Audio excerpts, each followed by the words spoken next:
The strike that sent shockwaves not only through Moscow, but also through the halls of NATO headquarters began as a carefully orchestrated maneuver that few analysts had seen coming. Ukraine had carried out bold operations before, yet this one unfolded with such precision and audacity that even seasoned military strategists were left scrambling to understand how it had been executed. The Russian base targeted was thought to be heavily fortified, equipped with layered defenses, and safeguarded against conventional attacks. Yet within moments, a strategy that had been quietly refined over months dismantled the site in a blaze of fire and shrapnel, leaving both the Kremlin and outside observers stunned at the effectiveness of Ukrainian ingenuity. Before we start, hit the like and subscribe buttons for more exclusive news. What set this particular operation apart was not merely the destruction inflicted, but the way it redefined expectations of what Ukraine could achieve. Analysts had long debated the limits of Ukrainian capabilities, often framing their resistance as reactive rather than proactive. This attack shifted that narrative completely. Instead of merely responding to Russian advances, Ukraine demonstrated it could take the initiative, striking at the heart of a supposedly impenetrable installation. The ripple effect of this event was immediate, with NATO allies reevaluating their own assessments of Ukrainian strategy and Russian commanders forced into a defensive posture they had not anticipated. The operation relied on blending old-world deception with cutting-edge tactics. While details remained closely guarded, it became evident that Ukraine had carefully mapped Russian vulnerabilities and exploited them at the perfect moment. Surveillance assets, both domestic and from Allied intelligence sources, had been tracking activity at the base for weeks, possibly months. Movement of fuel depots, air defense systems, and personnel rotations had all been monitored with almost obsessive attention. When the window finally opened, when Russian defenses were at their thinnest, Ukraine moved swiftly. What shocked NATO was the level of coordination. The attack wasn't a lucky strike. It was a symphony of timing, stealth, and unorthodox methods.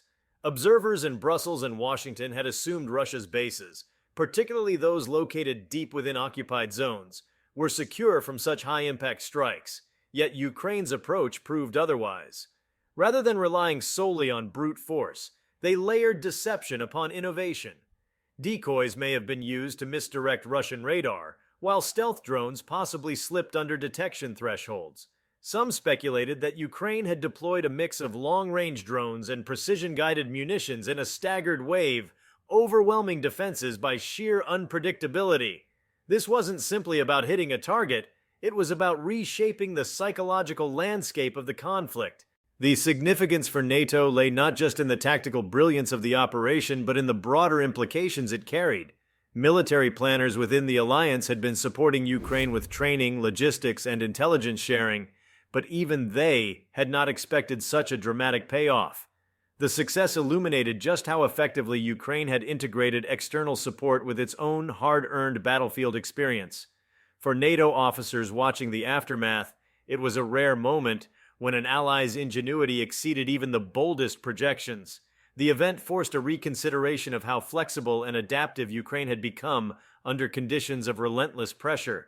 What drew particular attention was the way the strike avoided the pitfalls of escalation. Ukraine managed to inflict devastating damage without crossing certain red lines that might have triggered more drastic Russian retaliation. The careful calibration of the attack, striking military assets, avoiding civilian harm, and maximizing symbolic impact spoke to a refined sense of strategy that extended beyond raw military calculus. NATO strategists recognized this immediately. It wasn't only about destroying a Russian base. It was about sending a message to Moscow, to Kiev's allies, and to the world that Ukraine could bend the arc of this war through innovation rather than sheer attrition. As images of the destroyed base circulated, NATO officials convened urgent meetings. Many expressed disbelief not at the scale of destruction but at the audacity of the plan itself. A heavily defended Russian site taken apart in minutes challenged long-held assumptions about defensive postures and the effectiveness of layered systems. It was a sobering moment for military planners who had long invested in traditional models of defense. If Ukraine could dismantle a base with limited resources, what did that imply about the vulnerabilities of larger powers? That was the unspoken question reverberating across NATO's command centers. In Ukraine, the success carried both symbolic and practical weight. Symbolically, it reinforced national morale, proving once again that David could strike Goliath in ways that reverberated beyond the battlefield. Practically, it disrupted Russian supply lines, neutralized key assets, and forced the Kremlin to divert resources toward defense rather than offense. Yet what truly startled NATO was the underlying method, the strategy that seemed almost insane in its risk-taking, yet flawless in its execution. It suggested a level of creativity and adaptability that many thought was impossible for a country under such sustained assault. The event also highlighted a fundamental shift in modern warfare. No longer was victory determined solely by who had more tanks, aircraft, or artillery. Instead, it was about who could outthink, outmaneuver, and outadapt the other side. Ukraine's destruction of the base was a masterclass in asymmetry, leveraging relatively small assets to inflict disproportionately large damage. NATO officials in private admitted that such a maneuver would be studied for years to come, not only as a chapter in Ukrainian resistance, but as a broader lesson in how future conflicts could unfold. Russia's immediate reaction was telling. While official statements downplayed the scale of the damage, the hurried redeployment of assets and reinforcement of other bases spoke volumes. The Kremlin understood that Ukraine had pierced a psychological barrier. A single strike had done more than destroy infrastructure. It had planted seeds of doubt within Russian command structures. If one base could fall so spectacularly, what about the others? NATO intelligence noted this shift with keen interest. Recognizing that Ukraine had achieved something beyond physical destruction, it had introduced unpredictability into Russian calculations. For NATO, the implications went deeper still. The alliance has long prided itself on technological superiority and strategic planning, yet here was Ukraine, operating under duress, demonstrating that ingenuity could rival raw power. This forced uncomfortable but necessary questions within Western capitals. How many of their own bases, thought to be secure, might fall prey to similar tactics? How resilient were their defensive systems against swarming drone attacks, electronic warfare, or unconventional strikes? Ukraine had not only destroyed a Russian base, it had inadvertently tested NATO's own assumptions.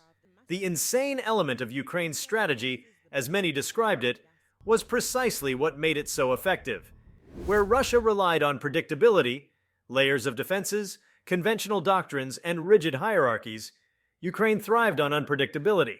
Each move was crafted not just to achieve a tactical victory, but to unsettle the opponent. NATO observers realized that this was the essence of modern conflict: adaptability.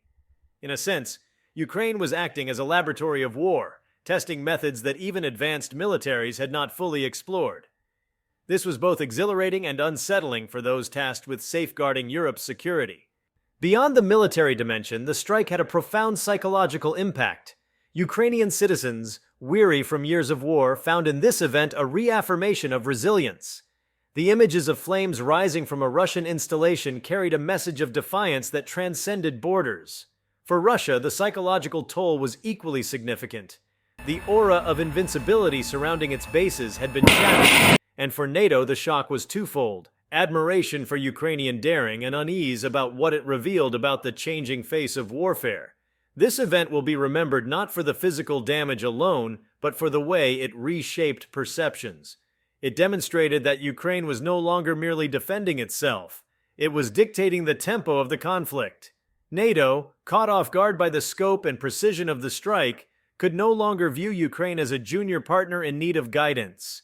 Instead, it had to acknowledge that Kiev was innovating in ways that even the most advanced militaries had not fully mastered.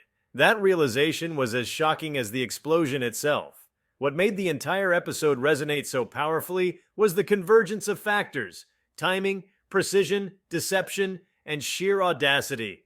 Ukraine had managed to compress all these elements into one strike, producing an outcome that reverberated from the battlefield to the diplomatic corridors of Europe and beyond.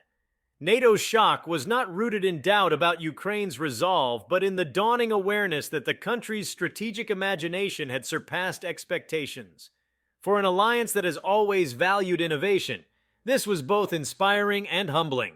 If you liked this video, please give it a like and subscribe to our channel. Also, could you leave your comments below and tell us What are your thoughts on Ukraine's shocking attack strategy? We want to hear from you. Thank you for watching and see you next time.